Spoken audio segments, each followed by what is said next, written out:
The Indianapolis Colts are officially underway with their OTAs. So, what storylines will stand out the most?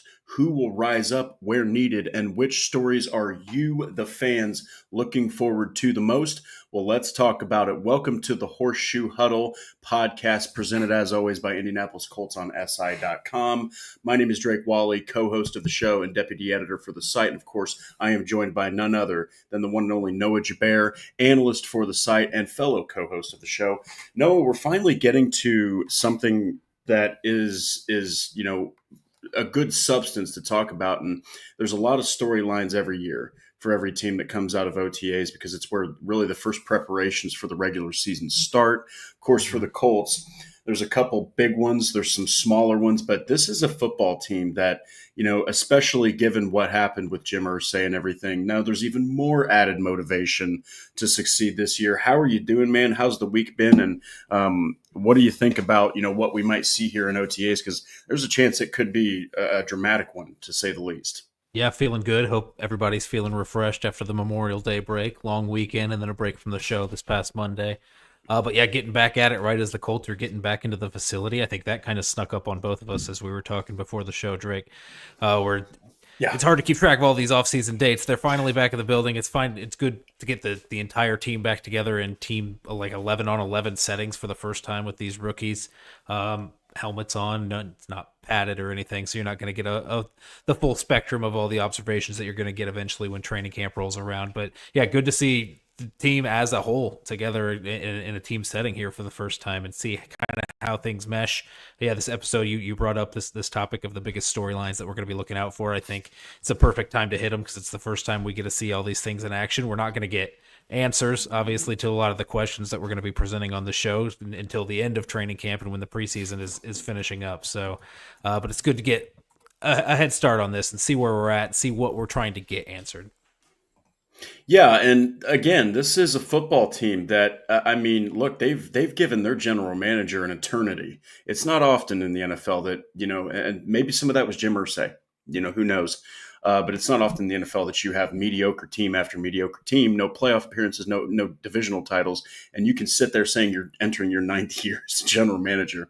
And Chris Ballard brought in Shane Steichen, and then Shane Steichen advocated for Anthony Richardson. So you are literally looking at potentially the last time you'll see this trifecta together. So everything's on the line, and it all starts right here.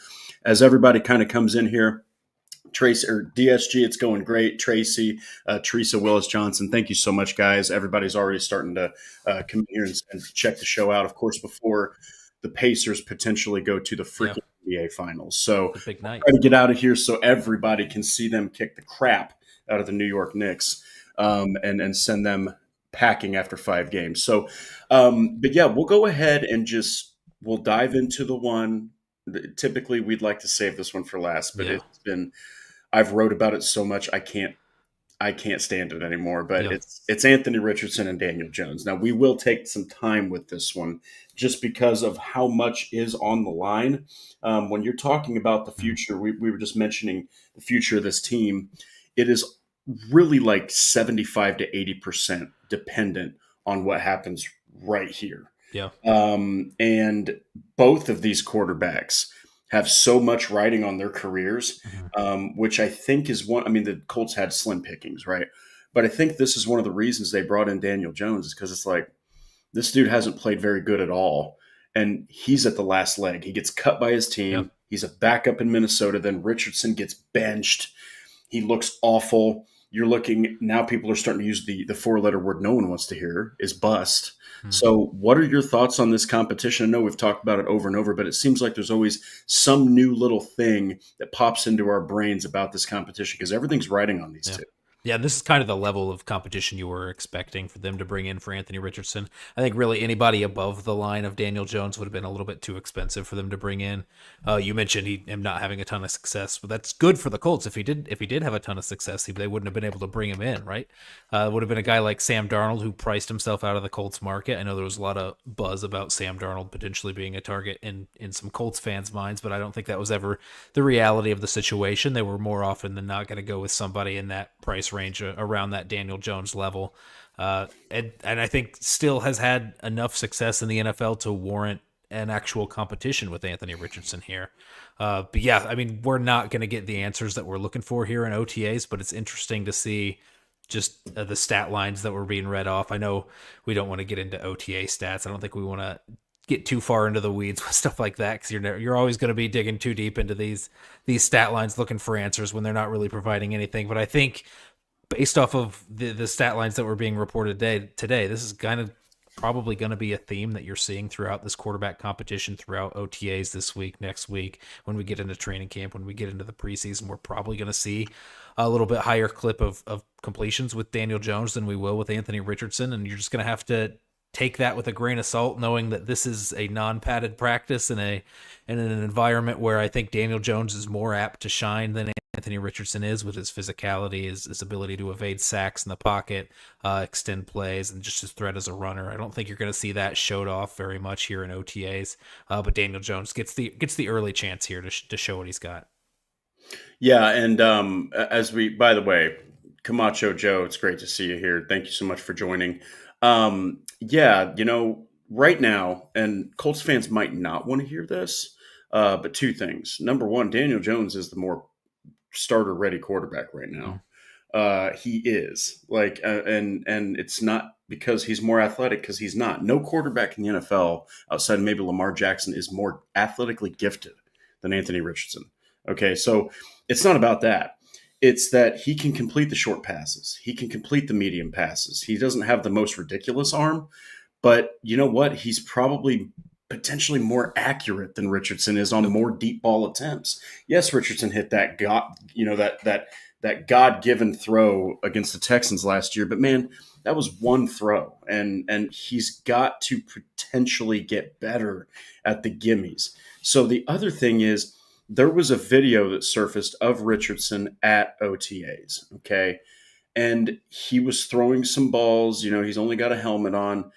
I mean, a couple of those sailed over wide open receivers. So everyone's going to be watching him under a microscope. So people are already saying, well, oh man, I'm nervous. It's like, yeah, this is just the first part of OTAs, right, Noah? Like you said, you can't invest too much into these first couple days, maybe even weeks. Yeah, but I think what you bring up there is perfectly valid. This is the biggest microscope that he's going to be under in his career, right? Like you go into this the last season, like he just came off that rookie year where he was dealing with injuries. Yeah, but the time that he spent on the field was super encouraging for Colts fans, for him, for Colts staff. Everybody was feeling good about that going into training camp. So he gets into training camp last season. He's overthrowing some balls and missing some passes. You're like, okay, we're still optimistic because of how things went last year. We know when he gets on the field, he could be a gamer, and then his play regressed a little bit this past season, and he was missing those layup throws that you were talking about in games and not just in training camp practices.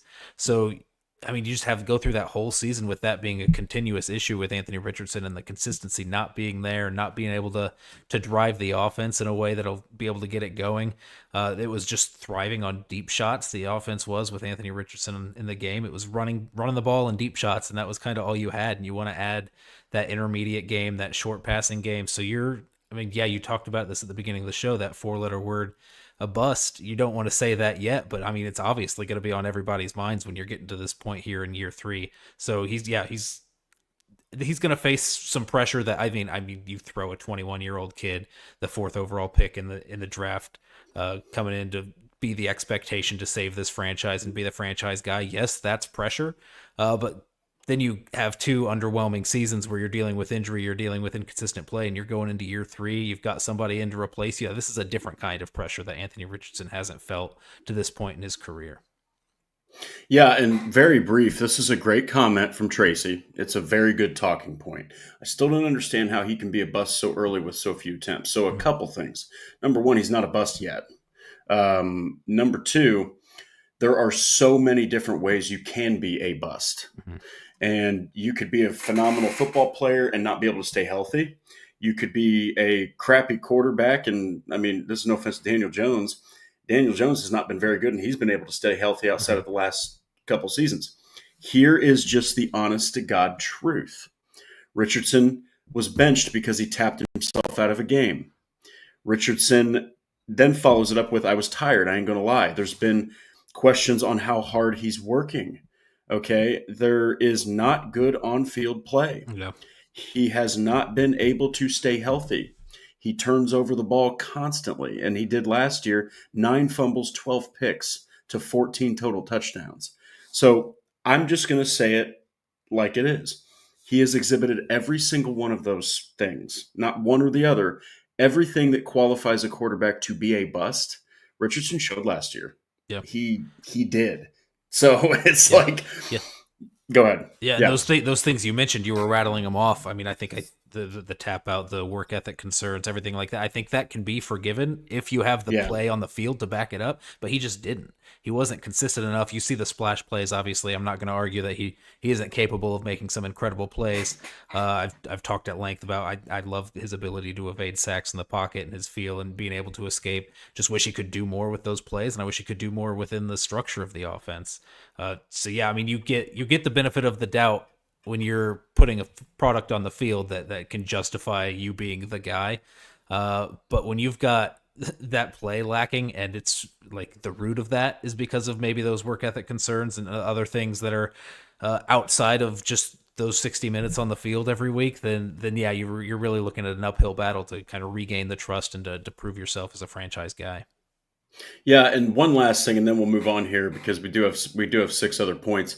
But J2 Series 42 does bring up, how come Jones isn't considered a bust. Jones wasn't supposed to be picked 6 overall. When he got picked 6th overall, it was an absolute shock. And then yes, he Yeah. hasn't played well, right? But the New York Giants gave him nearly nothing outside of Saquon Barkley, who was hurt most of the time. And just to throw a stat out there for you, J2, Daniel Jones, while he doesn't have the best pocket presence, he in 69 starts was sacked 208 total times. That's 3 times a game, meaning the Giants didn't give him a damn thing as far as an offensive line. That team in the Meadowlands up to this point, until they do something, they have no clue what they're doing for their quarterbacks. So Jones is now surrounded by the best offensive talent he's ever had, the best group of guys. So who knows? But I would consider him a bust by top 10 standards. Yeah. But he wasn't supposed to be picked that early. Yeah, that's what I was going to say. I think he is. You can't say no one's saying Daniel Jones is a bust. He's on his 3rd team in the league. He signed a 1-year deal for $12 million as a backup quarterback or to compete with a struggling young quarterback. I mean, he's a bust. I think you can't say that about Anthony Richardson yet, but I think you can say that about just in terms of the draft stock or the draft asset that was given up to select Daniel Jones. He did not live up to that. I think by that standard, you're a bust. Anthony Richardson is, I mean, I'll say that again. We're not there yet. We don't know if that's the case yet. I'm not going to declare him a bust going into year 3. But yeah, I mean, the same kind of expectations that were on Daniel Jones are on Anthony Richardson, and that he has to perform. And Daniel Jones did go out and lead his team to the playoffs or rode the coattails of a team that made it to the playoffs, whatever you want to argue there. But he has a playoff appearance. He has a playoff win, which is more than Anthony Richardson has in his 2 years. I think you have to get at least to that point with Anthony Richardson before you can kind of label this a success. Yeah, and you know what? We will be able to talk plenty about Anthony Richardson. That's all that everyone's going to be talking about. The entire national eyeball is on this dude. So next up, we're talking about the linebacker position, and we're not even talking about the starters here. Obviously, Zaire Franklin, obviously Jalen Carlisle, they're locked in. But the Colts did not get themselves a bona fide, straight-up linebacker. They picked Hunter Wohler, who slotted in as both. I think they announced him at the draft as a linebacker. Well, guess what? On the depth chart, he's a safety. I mean, he's going to be a safety. Actually, no, excuse me. He's actually a linebacker, but I can't imagine that he's going to make a massive impact. Of course, the Colts do draft 7th rounders and turn him into something. But this is an interesting one because you're talking about Cameron McGrone, you're talking about Shagun Alubi, and then you could be talking about Hunter Wohler, and then, of course, Liam Anderson, Joe Bocci, Cincinnati guy, played with Lou Anarumo. What are your thoughts on this group? Because everyone talks about Carlisle and Franklin, but they had Franklin, Carlisle, and EJ Speed. And say what you want, I know Speed missed an absolute crap ton of tackles. He was a great run defender, and he did stick his nose in that backfield at times and was able to create some pressure. So what are your thoughts here? And outright, Noah, who do you think is going to Yeah. potentially be the guy to stand out in OTAs? Yeah, I think this maybe would have been worthy of being a discussion regardless of the situation, but we got into day one of OTAs. Jalen Carlisle isn't out there. Zaire Franklin's not out there. They're both dealing with cleanup surgery, lingering injury, all that stuff. So literally in your starting lineup, you've got Cameron McGrone and Shagun Alubi as your ones at linebacker on the defense right now, which I think is making it worth a conversation. I think you were already worried about the depth there at linebacker. They didn't go out and select somebody in the draft. I know Hunter Wohler is a 7th-round pick, and he's mostly doing drills with the safeties. I'm not really factoring him into the depth there at linebacker at this point until we see something else. But yeah, I mean, it's Joe Bocci, Solomon DeShields, undrafted free agent name. We see Daniel throwing out in the chat there. I mean, it's just these guys, and right now they're thrust into a position where they're the starting linebackers for this unit right now because Zaire Franklin and Jalen Carlisle aren't available and on the field, which we expect at the Colts expect them to be on the field come regular season. But I mean, it's a long season, right? And you're one snap away from these guys that are taking these number one snaps from being back in this same position and taking those number one snaps. Yeah, so I think depth was already a concern when you're going into it, and now you're going into your first full team sessions with OTAs with these guys that no other team in the NFL would be comfortable playing in a starting lineup at linebacker. The Colts shouldn't feel comfortable doing this either. But yeah, I mean, Shagun Alubi, I think the Colts like him a little bit more than fans do. I think I think I'm kind of high on Shagun Alubi, but I don't think he's going to be like that difference maker at linebacker. Like, and maybe he's just a solid fill-in type of guy. But until he shows anything beyond that, Cameron McGrone, they've kind of avoided playing a lot of defensive snaps. There's not a lot of experience here on the defensive side of the ball. Alubi and McGrone, Anderson, these are all primarily special teams names that you're throwing out that have played for the Colts in the past. So you're expecting, or at least hoping, one of these guys to take a jump because you haven't made any other moves beyond, I mean, beyond addition by subtraction, some would argue, by letting EJ Speed go. But even when EJ Speed wasn't on the field and they were relying on Jalen Carlisle to play some snaps, I mean, Jalen Carlisle wasn't healthy for the entire season last year already. So you're already dealing with somebody up in the air who you're not sure, just as a 5th-round guy who is making that position switch, you're not sure if he's able to handle that full workload, just even when he's healthy. And then you're throwing in some injury concerns along with it. I think it's a little bit shaky there at the top with Carlisle, even though the high end of what you might expect could be pretty good. Yeah, I think there's just a lot of questions there at the linebacker position right now. Yeah, and it's a nice look into how scary it can be if one of those guys, let alone both of those guys, go down. I'm sorry, the triple threat of let me see here, the triple threat of Cameron McGrone, Shagun Alubi, and Hunter Wohler potentially, or Joe Bocci, or Solomon DeShields, Austin Ajaki, whoever makes the roster, that is not going to intimidate any freaking football team in the league. Okay, you're going to see the ball ran over and over and over again. The intermediate game is going to be open. I'm not saying these guys can't play, but when you're relying on them to be the guys, there's a reason they're not starting right now. Otherwise, the Colts would not have any void past Franklin and Carlisle. So, do you think this is a position that they will address somehow? I like what Patrick mentioned here, because this is a guy that if he gets cut, I think when is a better way of saying it. But if he becomes available, Jermaine Pratt was a tackling machine with Anarumo. That honestly seems like it's honestly like something that is going to happen. Yeah, things like that make a lot of sense. Another name like Von Bell, not at linebacker but at safety, like very much in the same vein of veterans that you would expect to be options for the Colts if they feel like they need to add. I'm honestly surprised they didn't add another name there at linebacker coming into OTAs. Just kind of shuffle the back into the roster just because of the two guys that you have out there at the position. I mean, even if it was just another undrafted guy or a guy that they had in for tryouts, I think it would have been good to get some extra looks at some other options who might be there at linebacker, just because you're so up in the air beyond your first two players on the depth chart there. Yeah, I mean, I don't even know if the answer there I think Shagun Alubi is it by default, but they could upgrade that position of linebacker 3, maybe even with a guy like Jermaine Pratt, somebody who could challenge some snaps from from someone like Jalen Carlisle and let Jalen Carlisle really only be on the field in passing situations or be less prominent of a role in run situations. I think they have room to get somebody who can kind of fill in some of those snaps and spot start and do things like that because they don't have really anybody on the roster with that kind of that history at the time. I think Shegun Alubi has the most experience in terms of snaps that he's played, but I mean, you're leaning too much on that also. Yeah, and at the end of the day, this was a position that lacked tackling prowess, which, EJ Speed is now with the Texans. So good luck with EJ trying to tackle Jonathan Taylor. And then you're talking about, a steep decline. Mm-hmm. And this is an offense or a defense where, yes, you're going to be using a lot of defensive backs. They're going to be doing a lot of zone. But the thing is, that could present 3 linebacker looks as well. And so maybe you go with more of a tackling thumper type guy. Mm-hmm. Maybe you go with more of a coverage guy. The Colts have a lot of ways to address this.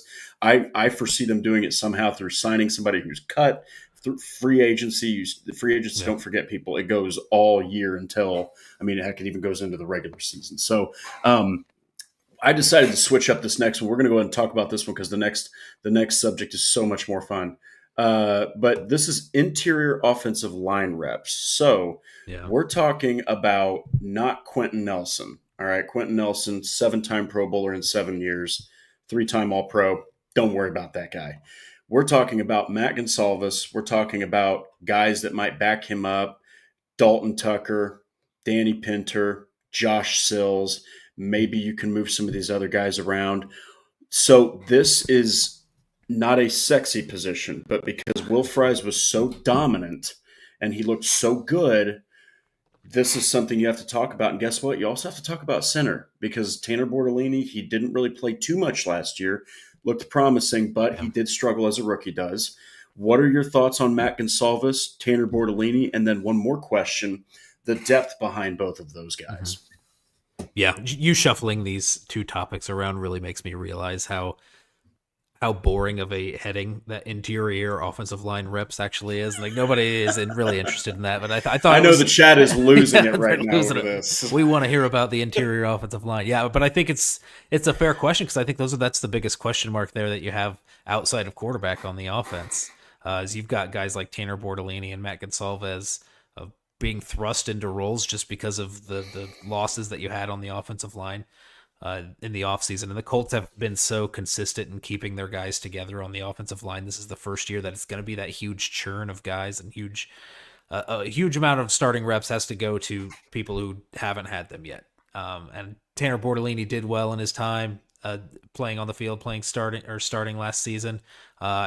I think they've got some faith in him. I'm less worried about him, but I am curious because I think his backup option there that you have in Danny Pinter is a more appealing option to throw in there at center than what you have behind Matt Gonsalves at guard because you'd be throwing out. I mean, Danny Pinter, I guess, is also a name that you can consider there at guard, but we've seen that experiment and it hasn't gone well in the past. Maybe that changes if he's put into that situation again. But then it's names like Dalton Tucker, names like Josh Sills, which just doesn't inspire a ton of confidence back there behind right guard. It was good to hear Tony Sperano come out and clarify the plan was for Gonsalves to start at right guard. I think we had pretty much come to that conclusion on our own, just looking at the state of the roster and kind of you have to get your best 5 out there. I think that was the only way that you could get the best 5 would be to play Matt Gonsalves out of position. But yeah, going into OTAs, I think it's going to be interesting to take a look and see if Danny Pinter takes any snaps with the first team there at center, because maybe you like Danny Pinter at center and you want to move Bortolini over to guard. I mean, you have some flexibility there because I think Bortolini can play both legitimately, and you're not sure if Gonsalves can play both at this point. I know the Colts think they can. Obviously, they would have been more aggressive making some moves if they didn't think that was the case. But I think it'll be interesting to keep an eye on as things go, as the reps keep coming in, as there's more opportunities for these young players to make mistakes. See if there's somebody else who can jump in there in the lineup and kind of fill that gap. So yeah, we're not going to be able to see all these reps, which is the rough part of it here at OTAs, right? You get 1 out of 3 OTA practices where the media actually gets access and we're actually understanding these reps. So we'll get one practice this week, which was today. We'll get one practice next week where media actually gets eyes on these names. But internally, the Colts will be figuring that out, whether they're willing to give some of these other depth pieces in the interior offensive line some starting reps, or if they're just solely putting it on the shoulders of these two young guys who really don't have a ton of experience. Yeah, and I mean, we've got a couple. So just to address a couple of these, so Brandon Scherf, of course, he's on the market. Mhm. If you get Brandon Scherf, you are telling Matt Gonsalves basically, we're not 100% confident Yep. in you. Yeah. Otherwise, let's say that Matt Gonsalves wasn't with the Colts, or let's say that, they cut, let's just hypothetically say they cut Braden Smith, right? Matt Gonsalves would move to right guard or right tackle. Just no questions about it. That would then make a lot of sense. Yeah. Signing a guy like Scherf would make a lot of sense. I don't think you would draft a guy to fill in for Will Fries. I think that a guy that's been in the system for a year, he's played tackle, he definitely understands guard. I think that would tell Matt Gonsalves, hey, buddy, we're not 100% sure. Or maybe they bring him in for competition, but I do think that they've got enough. And then Patrick actually mentions Will Hernandez. That's another guy that really would have made a lot of sense. I just think that they're really bought into Matt Gonsalves. Don't forget, people, they traded up to get him. So they gotta justify that investment somehow, some way. You can't just have him just continuously not starting or feel the pressure until he needs to feel that pressure. But I mean, what do you think? Do you think Matt Gonsalves showed enough last year where it should at least give you some confidence that the guy could move one position inside and be fine? Because don't forget, he had to learn left and right tackle, and you've got pass protector and power side, two different positions. Yeah, and that's admirable. I think we've talked recently about how hard it is for rookie tackles to come in. That's just a hard position to jump in and It play is. well. And Yeah. he played good enough, I guess, for a rookie guy that was filling in at those two spots. I think it gives you a little bit confidence when they drafted Matt Gonsalves and they moved up to get him. They mentioned that he does have versatility to be able to move inside and outside. So at least they were planning a little bit for that in their future is the option that they would have to be able to take advantage of that versatility and move him inside if you need to. And yeah, I think the time that he spent at offensive tackle last year gives you some confidence, and it gives him the right to lose the job, right? It gives him the first crack at it. Like if he's not good enough after you go into these OTA, like you go into these first 2 weeks here in OTAs, if we're just talking about OTA specifically, and it's a disaster, then I think that's the information that you needed to know, and it's okay to admit that early going into it. When you do have these veteran names on the market, Will Hernandez, Brandon Scherf, guys like that, I think those names become a lot more interesting if the Colts are feeling less confident after these 2 weeks of OTAs here with Matt Gonsalves. Yeah, and look, I think that Matt Gonsalves really, I mean, I'll be honest, yeah, he wasn't otherworldly, Mm-hmm. but he impressed me last season. I mean, he really did. Like, you're looking at a kid that was brought in pretty much to, I mean, yes, to back up, but you could not have foreseen him playing over 500 snaps on the left and right side. Yeah. I mean, he just seamlessly did it. So I'm excited to see what he's going to do in a full-time starting role. Who knows? He might turn into an absolute beast on the inside. And then, of course, Rich Wheeler, legend, freaking legend of the show here. I trust whatever Big Tony Sperano Jr. wants to do. Don't want to get whacked. Hey, you know what? Tony Sperano has completely revamped this offensive line from Chris Strasser. I'll tell you that right now. So this next one, though, this one is super exciting just because there's so much talent in this room. There's so much ability that can happen, and that is who will emerge as wide receiver one. Now, this basically, yes, there's Anthony Gould, there's A.D. Mitchell, Adonai Mitchell, whatever you want to call him. There's Alec Pierce, but this is reserved for Michael Pittman and Josh Downs. Yeah. Okay, and Michael Pittman has been the go-to guy since 2021 when Carson Wentz was slinging the pill. Of course, to the point where Pittman was peppered with targets, deep, middle, short. He's more become like a go-to guy for those possession catches in recent years. Just seems to make it work with every quarterback. Don't forget, he's played with Phillip Rivers. He's played with Carson Wentz. He's played with Nick Foles, Sam Ellinger, and Matt Ryan. He's played with Gardner Minshew and Anthony Richardson and Joe Flacco. This is a man who has played with 8 freaking quarterbacks already. So before we even get into Josh Downs, what are your thoughts on Michael Pittman? Ladies and gentlemen, he had a down season last year, but he was also playing with a fractured lower back. I think he's probably one of the toughest guys I've ever seen. He's willing to do the dirty work, and hopefully he can bounce back bigger than ever in 2025. Yeah, and it's hard to tell what his production would have been without the back injury. It sucks when Yes. you're going to evaluate it and you're trying to keep in the back of your mind that he was dealing with that. You have no idea if he would have doubled his statistical output without it, or if he just would have barely increased it. We don't. It's really hard to gauge what the pain he was going through, like how they limited, like shots that they were calling for him in the game because they knew he was dealing with that situation, or balls that he would have come down with if had he not been dealing with the injury. All those are variables that we're not going to get the answers to. I think the funny thing about the wide receiver one conversation, when you're narrowing it down to these two guys in Michael Pittman and Josh Downs, I do legitimately think that these are two guys that maybe would benefit more from Daniel Jones being the quarterback. Yeah. Just as somebody hitting the wing, or being more willing to hit those intermediate and willing and able to hit those intermediate and short routes. I think Josh Downs is a quick one-on-one winner. Like he's going to get those or be that go-to guy on third and short. I think that the intermediate passes, I think he's more of a possession guy like Michael Pittman. And then you have your deep ball threat in Alec Pierce, which I think we saw Anthony Richardson take advantage of this past season. We even saw Joe Flacco take advantage of this past season. So I like the mix of the bodies that you have in the room. It's a different body types. It's like building a basketball team, right? It's not all power forwards and centers. It's not all bigs. You need your Josh Downs types in the room. So they've got a good mix of guys in the room who I think bring different skill sets. And man, it's really going to be hard because I think you just have to. At the end of the day, I think it's going to come down to who the quarterback is and how they can take advantage of these guys. I think they both have potential to spring into that guy. I think last year, unquestionably, you're saying Josh Downs was your wide receiver one. But man, Michael Pittman has had years in the past. He's had games in the past where he just takes over. So we know he has that ability. It's going to see. I mean, dealing with that injury that he did last year and the point that he is in his career, you wonder if that's anything that's going to linger or if he's ever going to get back to his full level of production that he had.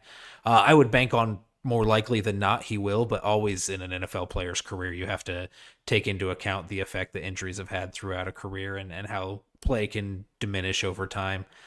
You hope you're getting pre-injury Michael Pittman back because I really am excited to see what that looks like in this offense when you have a threat over the middle in Tyler Warren now, and you have a complementary piece on the outside in Alec Pierce that can take things deep, and then you have Josh Downs. I really like this receiver group. If everyone stays healthy, and those starters are all staying in their roles, I think you can really take advantage of all three of those guys. But yeah, just in terms of Pittman, I think he has the ability to do it right. We've seen it before, and people have argued he's not wide receiver one on some other teams. But this is the Colts, and we have to talk about it that way, right? He's competing with Josh Downs, and I think he has the ability to be that alpha guy. But I kind of tend to lean the other way. What about you?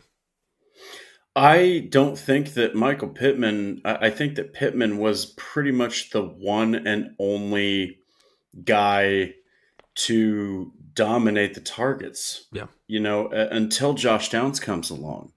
And it means something when a future Hall of Famer like Reggie Wayne is who asked for him. It means something when Chris Ballard went against his wide receiver archetype of getting these Michael Strahm looking guys, these Alec Pierce looking guys, and gets a smaller, quick win guy.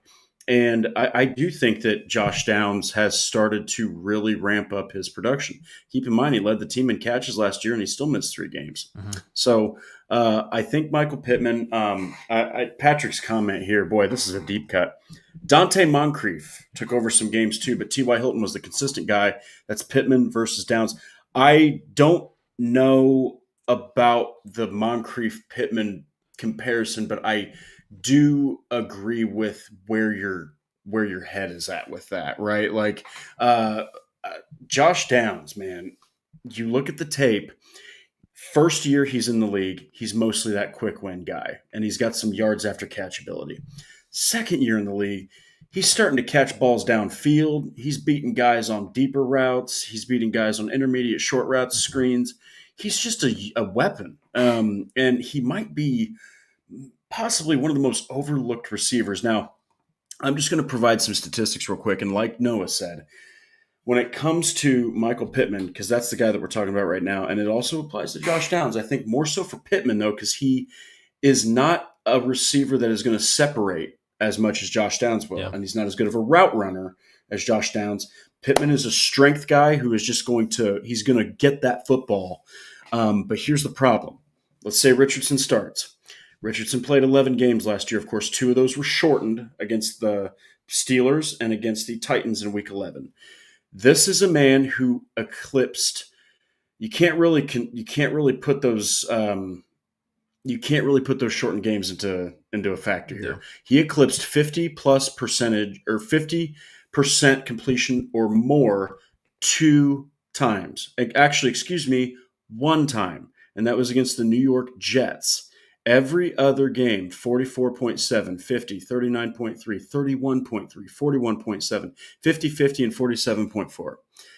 If that is going to be Anthony Richardson in 2025, God help Pittman, because he is a guy who has to have that ball in a possession format. All right. I'm not saying he doesn't have a good catch radius, but he's the kind of guy that needs that football to be pretty accurate. If Daniel Jones is the quarterback, Pittman is probably going to thrive. Now, shifting it over to Josh Downs caught a lot of Anthony Richardson's passes. His catch radius is absurd for a dude who's 5'9", Mm-hmm. and he's going to make it work with just about anybody. So, shifting it over to Josh Downs, led the team in catches. He was like 6 yards from leading the team in yards. This is a guy who honestly has year 3 breakout written all over him. That is, if the quarterback situation is stable. I really don't see any reason, Noah, why Josh Downs isn't going to become the go-to guy. Yeah, I think he's the most talented on the team in the terms of the things that he can do. His ability to, I mentioned this with Anthony Richardson. I like the ability to extend plays. I just wish he would do more with them. I think Josh Downs is the perfect guy to take advantage of those situations where a play's extended and he can find those soft spots. We saw a couple of plays back when Gardner Minshew was throwing the ball. We saw some last year with Joe Flacco where plays broke down. He's just running around and finding space. The one that just pops to mind is that one with Gardner Minshew avoiding sacks in the back of the end zone, kind of heaving it downfield, and Josh Downs laying out for it. It reminds me of just going back to Patrick's comparison there of Dante Moncrief to Michael Pittman, which we don't want to talk about. But the T.Y. Hilton and Josh Downs comparison, I think, can be made a little bit more justifiably in the ways that they're able to affect the ball game. I think Josh Downs maybe not the deep threat that T.Y. Hilton was.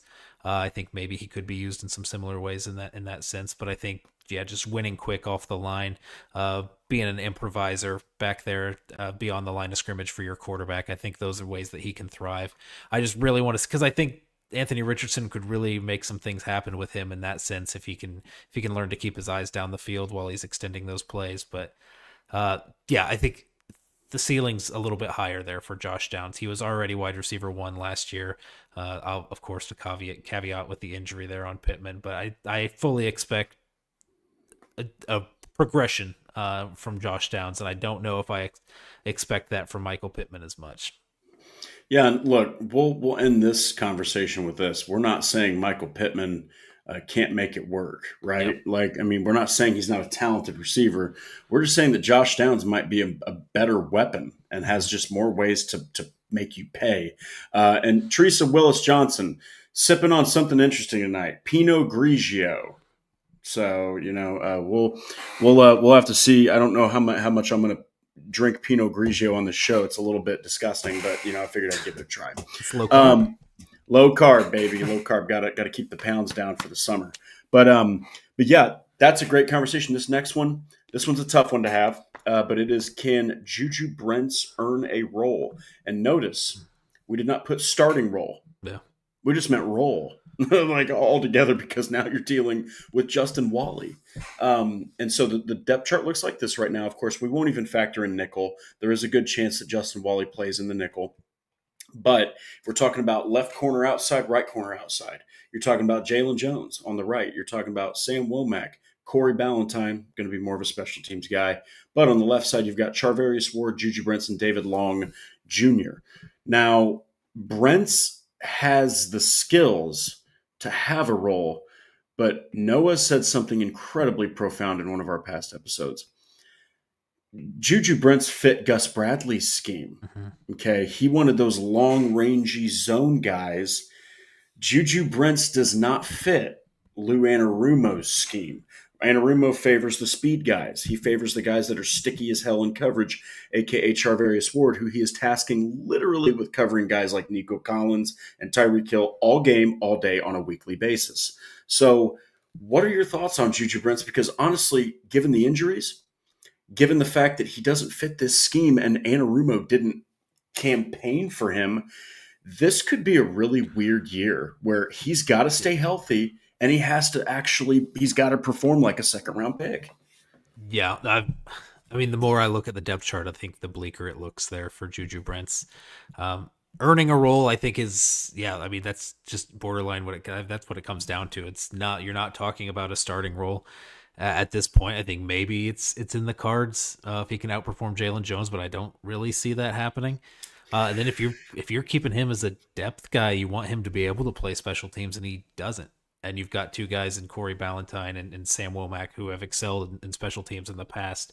It's almost like he should be competing for that outside starting spot with Jalen Jones, or he's not going to make the roster, is where it is. Because I'm not sure if you have room for him. Patrick mentioned in the chat they should deal him. I wouldn't be surprised if he's one of those guys you come down to cut down day and you feel like you just don't have the room for him. He doesn't. I know it's still Chris Ballard's regime. They still are in charge, and they're the ones who invested the pick in him. But yeah, like Lou Anarumo has zero ties. This defensive back or this coaching staff has zero ties to Juju Brents in terms of the promise that he had coming out of college. I think it's very likely that we get down to cut day, and he's a name that you're seeing thrown around as a potential trade option. And if they can't find a partner, he might not make the roster at all. And who in the hell would have thought that? Yeah. Right? Like, who would have ever thought that? Look, when you pick in the top three, if you're picked in rounds 3 or sooner, I consider that an investment. Yeah. I really do. Of course, first round, top 10 especially, huge. That's like putting thousands of dollars in the stock market. But even the third round, you're still talking about 4 more rounds after that. That is an investment. Those first 3 picks, those first 3 rounds are huge.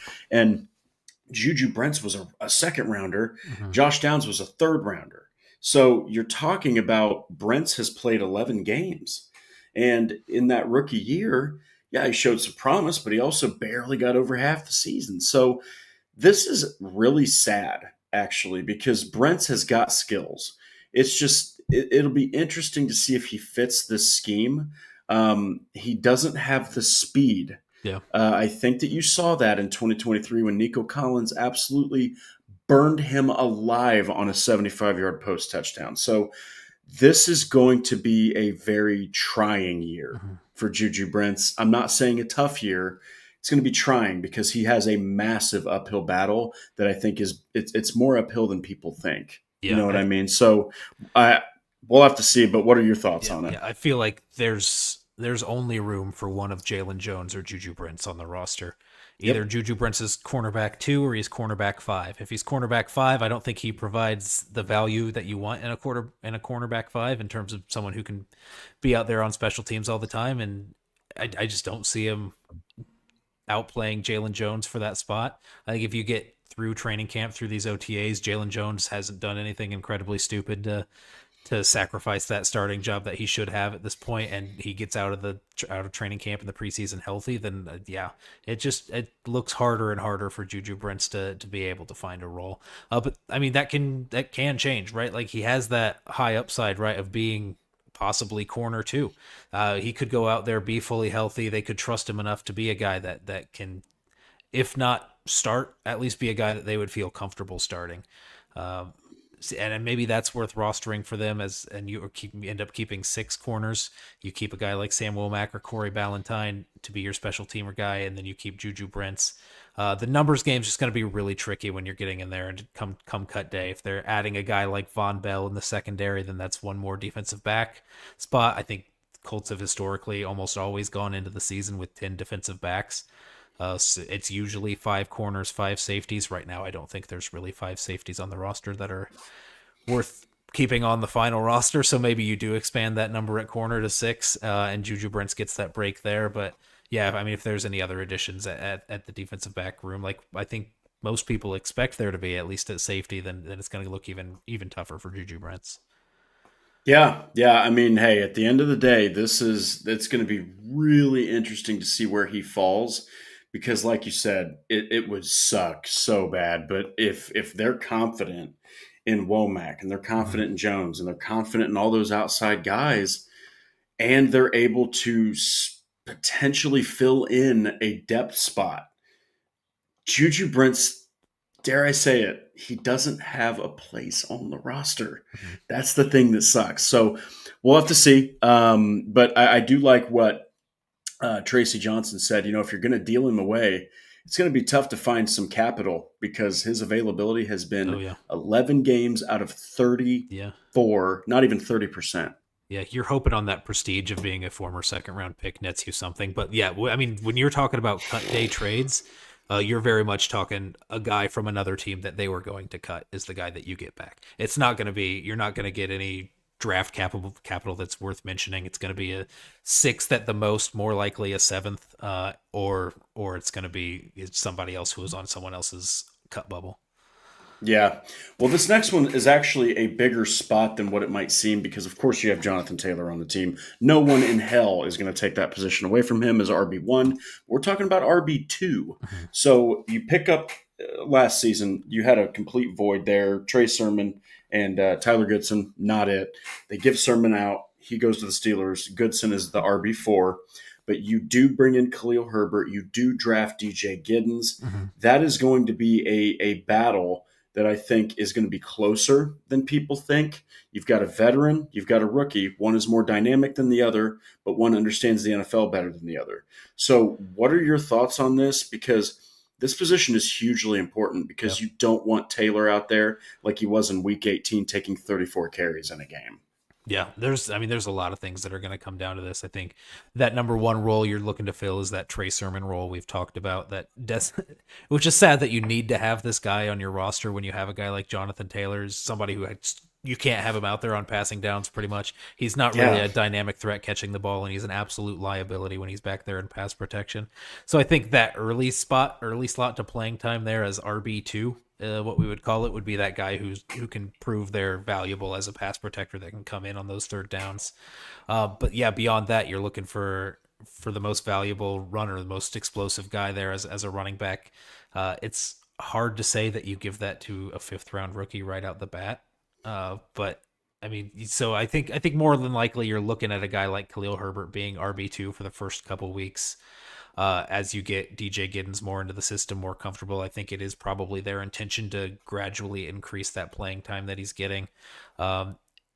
Keep him off I don't know. It's like you almost want to keep him off the field until you have to. With a guy like DJ Giddens, where you want him to be able to grow into that role and be able to take full advantage when he gets when he gets that playing time. And they have that luxury since they brought in a guy like Khalil Herbert. It could have been a situation where the only help at running back they brought in was a 5th rounder in DJ Giddens, and you're forcing him into that RB2 role. He's one play away from being the workhorse. So I mean, it's good that they supplemented it with both of these guys. I do think it's a legitimate battle that will be monitored through training camp, but I think throughout the entire season, we're going to be kind of measuring these guys' reps and how they stack up. I imagine they'll probably end the year with a pretty similar amount of carries. Yeah, and, there is something to be said about DJ Giddens. He is a better pass catcher than Jonathan Taylor, but honestly, a trash can is a better pass catcher than Jonathan Taylor, and I'm not trying to be mean. I'm just saying Jonathan Taylor, one of the best running backs in the league, he is a bad receiver out of the backfield. So the fact that he even caught 1 touchdown is pretty miraculous. But when you're talking about Khalil Herbert, so I actually had to look this up. When they signed him, I'm like, they got themselves a pass catching running back. Mhm. I looked it up. 53 receptions over 4 years out of 56 games played. He has 53 catches. So this is absolutely not your pass catching back, but it is DJ Giddens. That's who you're going to look to be the pass catching back. Now, DJ Giddens, Khalil Herbert, and Jonathan Taylor, not the best pass blockers. Mhm. So that it'll be interesting to to see It's a how weird that's group. done. It's a very weird group. It doesn't make a lot of sense, kind of, because Khalil Herbert is an explosive runner. Yeah. He is not this guy that's going to blow you away, though. DJ Giddens is closer to Jonathan Taylor than Khalil Herbert is to Jonathan Taylor. Yeah. And I think that DJ Giddens' ceiling is way higher. But like Noah mentioned, you got to be careful just throwing this dude out there. Don't forget, yes, he was electric as hell with the Wildcats. He averaged over 6 yards a carry. But the thing is, you don't just want to be like, hey, buddy, go take 7 to 8 carries. Go ahead. Yeah. Like, is there a good chance he's going to beat Herbert out of this role? Yes. But I think that even if the Colts, dare I say this, and tell me what you think, but even if the Colts are like, he's a better player, there's a chance they still might be like, you know what? Let's let him learn a little bit, even though Yeah. he is a better player. Yeah, you have that luxury with a guy like Khalil Herbert, like I mentioned. It's not going to be a detriment to have Khalil Herbert on the field instead of DJ Giddens. Like I think it kind of was last year when you had Trey Sermon on the field instead of Tyler Goodson. I I think it's great that we're debating different names this year, and it's not Tyler Goodson and Trey Sermon that we're debating as No offense, but yeah. That RB2. Yeah, both of those guys are going to be able to bring more juice than what you saw from the backup running back spot last year. So I think you're feeling happy with your options at this point.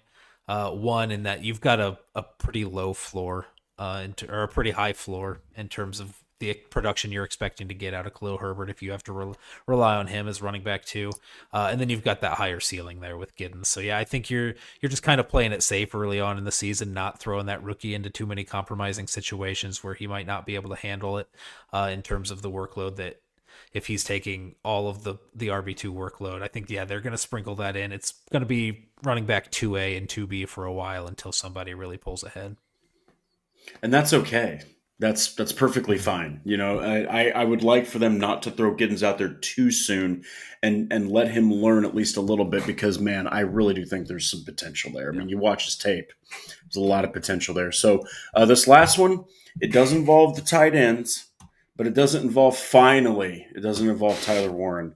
Oh God, I'm so glad that that's at least in the past a little bit. Hasn't taken a snap, and we're already tired of talking about Tyler Warren. Is that what's going on? He's gonna start, everybody. He's the number one tight end. No one's taking it from him. But we do have to talk about one Jelani Woods. He was suited up, okay, which is rare to see. People might have forgotten he's on the roster. But this is a guy that, again, drafted in the 3rd round. So this is an investment that has not played in 2 straight seasons. Yeah. So now you're talking about, similar to Juju Brents, you know, the Colts went out and got Charvarius Ward. Well, the Colts went out and got Tyler Warren. Okay. I remember somebody asked, why'd they re-sign Mo Alley Cox? Because they like him, because he's a proven veteran who can block, who can be a red zone target for you.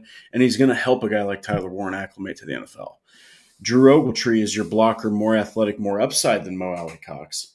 And Will Mallory is the fastest tight end in the room, and he's probably the most explosive tight end in the room, honestly. But that's yet to be seen. But then you've got Jelani Woods over here, the most athletic, the biggest. He's got some incredible upside. But, like, what are you thinking here with him? Because he's barely behind the story of Juju Brents. And there really is, you got to think, you're not keeping 5 guys. All right. You're not going to keep 5 tight ends. So you've got Warren, Mo Alley Cox, then you've got Drew Ogletree. Those are pretty much your top 3. So really, Jelani Woods, ladies and gentlemen, is competing with Will Mallory, I think, to make the roster. Yeah, I was going to say the same thing right before when you were going to throw it to me. I was just counting the numbers there where you're thinking, yeah, they're probably not keeping 5. I don't see there being a reason to keep 5 when you've got a guy like Tyler Warren who can really shoulder both roles as a starter and take a ton of those snaps. So you're really only relying on those other three guys to kind of fill in behind. And like you mentioned, the roles that everybody's playing, where Will Mallory's more of that receiving threat, Drew Ogletree's more of that blocking threat behind Mo Alley Cox. So you kind of have your 1-2 at both of those positions. But Jelani Woods, I think, has that potential. We hate that word, and we talk about that word a lot, obviously, with these high raz guys that can't stay on the field that the Colts seem drawn to so often. But yeah, Jelani Woods is that type of guy that, like, he could. We were mentioning how Juju Brents could be cornerback 2 or he could be cornerback 6. I think Jelani Woods is in a similar situation where he could be tight end 2 or he could be cut. And he could really swing both ways. I think you're talking about a guy who needs to stay healthy, but even if he's healthy, needs to show that he can be more of a reliable target than guys who've been in the system, right? I know it wasn't a productive year with the tight ends in the system in terms of Will Mallory and Drew Ogletree and Mo Alley Cox, but they've been in the system. They have at least some trust with Shane Steichen and that offensive staff. Jelani Woods has been in the building, but he hasn't really been in the system. Maybe he's been in those meeting rooms, but he hasn't been on the field to show them anything or prove anything to those guys. So, yeah, I mean, I think I saw a note here from the day of OTAs that the media was able to observe today was that there were 2 long balls that were dropped, and it was AD Mitchell and Jelani Woods that dropped the 2, which is really the last thing you want to see. 'Cause, I mean, if you see Josh Downs and Michael Pittman and Alec Pierce dropped a long ball, you're like, okay, whatever, they're fine. You see AD Mitchell, you start worrying a little bit. I think it's the same situation where you're talking about Jelani Woods, where, like, man, he really has very little margin for error when it comes to proving himself and making the roster. So he really has to come down with as many balls and make as many plays as he can in the short amount of time. I mean, it's a crowded room now, not in terms of quality per se, but I think just in terms of bodies that are there. There's 9 people that in that tight end room that those reps have to be split amongst. So I mean, you're really dealing with a limited number of reps and a limited amount of opportunities that you have to impress the coaching staff now that you're on the field. So, I mean, you really have to make the most of them. So, yeah, those mistakes, those drops are going to cost even more dearly than they have in the past for a guy like Jelani Woods. Yeah, and briefly, you talk about AD Mitchell. Yeah, he is not in any danger Yeah. of losing his wide receiver 4 role. He's going to play. He's going to make the roster. Yeah. Anthony Gould ain't going to beat AD Mitchell out of his position. AD Mitchell can at least separate. He's a great route runner. He just needs to haul in the freaking football. And I dare say that he needs a quarterback who can get him the football as well, because I'm pretty sure when Joe Flacco started against the Buffalo Bills, I think AD Mitchell hauled in like all 6 of his targets. So we'll have to see. But yeah, Jelani Woods, man, every drop, every missed block, every bad play, it goes against him in a very, very aggressive way, because the Colts are looking at him at this point. You got to remember, Shane Steichen wasn't a part of this. I mean, he's a big tight end guy. But Jelani Woods, man, he showed, I think that he's got this going for him. He showed so much promise in such a garbage year that I think that there's still some belief that he could do something here. But man, it is crazy to think that right now he's basically tight end 5. So we'll have to see, man. Yeah. I still say I bought a Jelani Woods jersey, and everything has gone downhill since I did that. So I kind of blame myself. I think it's funny that you said tight end 5, because tight end 5 is just not on the team. So Yeah, really not that's even a cut. Yeah, it's That's a yeah, cut. it's rough, and yeah, Rich is mentioning the symmetry between Juju and Jelani. Yeah, it's crazy how similar those situations are on both sides of the ball, where you're dealing with somebody who could get significant playing time or they could get cut. I mean, and either one's very likely. So yeah, I mean, arguably probably more likely to be the latter than the former there. Yeah, and hey, at the end of the day, we've got respect for Jelani Woods. There's a lot of talent there, but man, it's been a couple of lower extremity injuries that have just removed his seasons. So Yeah. we'll have to see. But you know what, everybody? That is the show. We cannot thank you enough for joining. It's going to be an interesting OTAs. There's a lot of storylines to watch, but none will be greater than the quarterback battle between Richardson and Jones. Like the Horseshoe Huddle on Facebook. Follow Indianapolis Colts on SI, and of course on X. We are at Colts _SI.